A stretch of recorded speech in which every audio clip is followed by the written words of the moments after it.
Hello and welcome to Blockchain Gaming World Daily with me, John Jordan. So, as ever, end of the month, start of the month sort of thing, we're looking at what happened in the previous month in terms of the most popular blockchain games, and we have our dotty charts back again.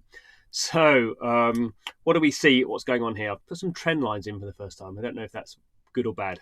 Let me know. Kind of the trends we're seeing actually in August have just been an acceleration really of what we've seen for the last few months.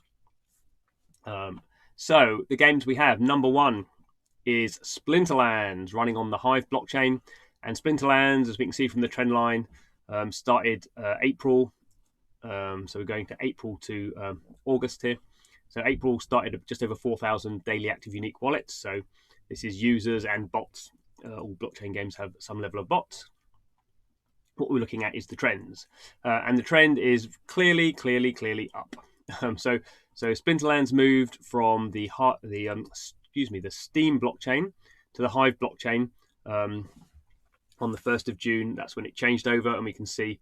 The trend hasn't really changed. It's kind of the same sort of level. We have a slight kind of increase in kind of June, July, when I think a lot of older players were getting re-engaged in the game. But we can see strong growth now, well over 6,000 daily active unique wallets. As ever with Splinterlands, we see this very characteristic 2-week spike. This is when the game's 2 weekly tournaments end, and the higher placed you are on the leaderboards when those tournament ends, the more rewards you get. So obviously we see a big increase. People are playing closer to the end of the tournament, and then when the tournament finishes, we see here's quite a big drop, but we see a kind of dropping away because people go, well, I've got another 2 weeks to kind of play. So that's the kind of typical kind of wave formation that we see with Splinterlands. It's interesting, they've just made some changes into the game, partly to do with bots, kind of farming some of the rewards, and now you have to. So your leaderboard position or the kind of league you get into depends on obviously how well you're doing, how many matches you're winning, but also your power number, which is kind of to do with the cards you have. So effectively, you can get to a certain level just on how well you're doing, which is obviously bots are good at that. But to get to the higher leagues, you have to have a good set of cards, which obviously means kind of paying money. Really. So that's the way they're kind of controlling it, because obviously if you're running a lot of bots, you don't also want to be paying a lot of money to buy cards. But if you're playing the game like me, spending money, not wanting to earn money, just enjoying the game, then you're probably happy to maybe spend a bit more money to get up to the higher leagues. So that's what we're seeing with Splinterlands, all going very well for them. Crypto Dynasty, not quite the same. So April to May, it was kind of neck and neck with Splinterlands as the most popular blockchain game. As ever, we're measuring daily active unique wallets. Crypto Dynasty has a 2 next to it because the game is running on the EOS blockchain, mainly on the EOS blockchain. A little bit of activity on the Ethereum blockchain, but not so much now because Ethereum gas prices are through the roof. So all gaming on Ethereum has effectively finished for the time being. So this is basically what we're looking at, the EOS audience for Crypto Dynasty. It did actually used to be called EOS Dynasty. And we can see here it kind of peaked about 4,500 daily active unique wallets, and it's been kind of in a kind of steady decline, really. It's kind of flattened out a little bit, a bit hard to see here, but it's about kind of 2,500. So it's lost, 45% of its audience has fallen away since the end of June. I'm not quite sure why. It tends to happen with EOS games that they peak and then they start to fall away. I think again that is due to bots, because you have a lot of bots on EOS. And with Crypto Dynasty, it is a currency-based game, a token-based game, rather than an NFT-based game, because there's not very good NFT standards on EOS. So it tends to be overbotted, and if the economy kind of goes askew, as it tends to do over time, if you have a lot of bots, you have this decline. People stop playing. And if people stop playing, there's less money going in. There's no point in running bots. So you do tend to find on EOS games quite a heavy, or when they go into decline, they decline quite quickly.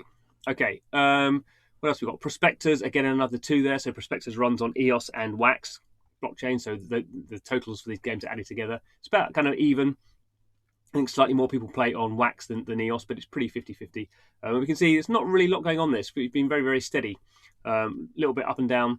But basically, the game is now a year old. It's not really showing any signs of growing. It's not showing any signs of declining. So just kind of sitting there, obviously fulfilling the needs of an audience. What else we got? We have next Upland. So Upland is a mobile game running on EOS, kind of still early in beta, really. But they are rolling out kind of new features. So they just added the New York City level. It's a kind of like Monopoly type game where you own property. So we did see a big jump here. Fell away a little bit into the end of July, the kind of mid of August, and now it's picked up again to just over 2,000 daily active unique wallets. Really, I guess with Upland, they're kind of waiting until they get to a stage where they're going to start to market it a little bit more, I think. And normally just look at the top 5 blockchain games, otherwise it gets a bit messy. And we now have Chain Clash. So Chain Clash is running on the EOS blockchain. You see the pattern there. Most of the games are running on EOS because it doesn't have the same gas problems. It doesn't have gas that you have to stake, so it doesn't come without issues. But Chain Clash is kind of at the moment a basic version of the game. It is a kind of a beat 'em up, like an idle beat 'em up really. But it has quite good support through the Wombat wallet. EOS, it's actually a Tezos wallet, but EOS, effectively an EOS wallet.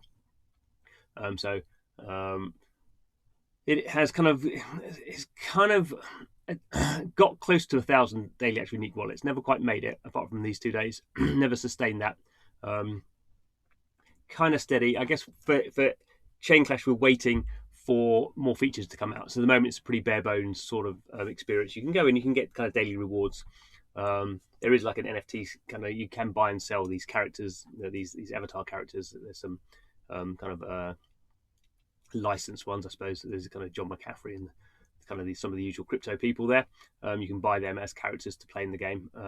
But that is kind of the 5th place position. So that's what's going on, and we can have a quick look at. So this is kind of easier to see the trends on this one. This is what we call a trailing 30-day average. So instead of dots, this is I've done it as a line because every kind of day is an average of it itself and the 29 previous days. So it doesn't really.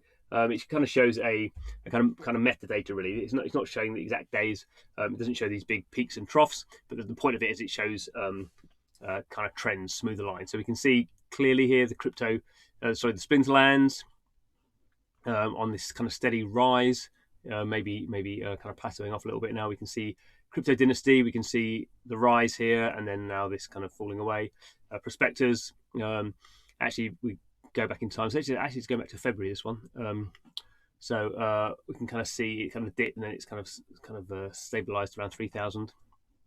Uplands, we can see the rise, and we've got Chain Clash here. And I've also added in My Crypto Hero. So this was at one point a top 3 blockchain game, actually until February. But what we have is this increasing gas price in Ethereum, really from the end of April, start of March, May, I should say. When gas prices go up through the roof. So gas prices are now about 450 gwei. They were well under 50 back at the start of the year. And that just means it's very expensive to get anything through the Ethereum blockchain. And obviously you're not going to be paying $10, $50, $20, whatever the fee is at the time, just to play a game. So we've seen My Crypto Heroes basically fall away, and it is effectively, I mean, this is a trend, so this is a 30-day trailing average. It's effectively now it's zero. No one's playing that game. No one's got that kind of money to spend. So that kind of shows you what's going on. It does kind of, in some ways, it's interesting. It shows the advantages of blockchain, that you can own these characters in Splinterlands. You own your cards, you can trade the cards, you can burn the cards for the underlying currency. All the things we like to see in a blockchain game. Other things we can kind of see, well, if the underlying blockchain has problems or is being used in a certain way. Ethereum is heavily used for DeFi at the moment. And we don't really see that going away, I don't think, for the coming months. Then it's impossible to run games on that, and we kind of see that also being reflected in certainly, well, every Ethereum game, but in this case, just showing My Crypto Heroes. So anyway, hope that's interesting. We have a lot of new blockchain games kind of hoping to be launched in the next few months. So hopefully we'll have some new games being added to our list. We've had a pretty static selection for the last few months, but hopefully there's going to be some stuff going on. Well, I know there is. So hopefully we're going to track the launch of those games in the coming months. Thanks for watching the video. This is Blockchain Gaming World, where we spend our time thinking, playing, looking at data on blockchain games, making videos about it. If it's interesting, I hope it's interesting, informative, all those sort of things. Entertaining even. Please do subscribe to the channel. But thanks for watching, and hope to see you again soon.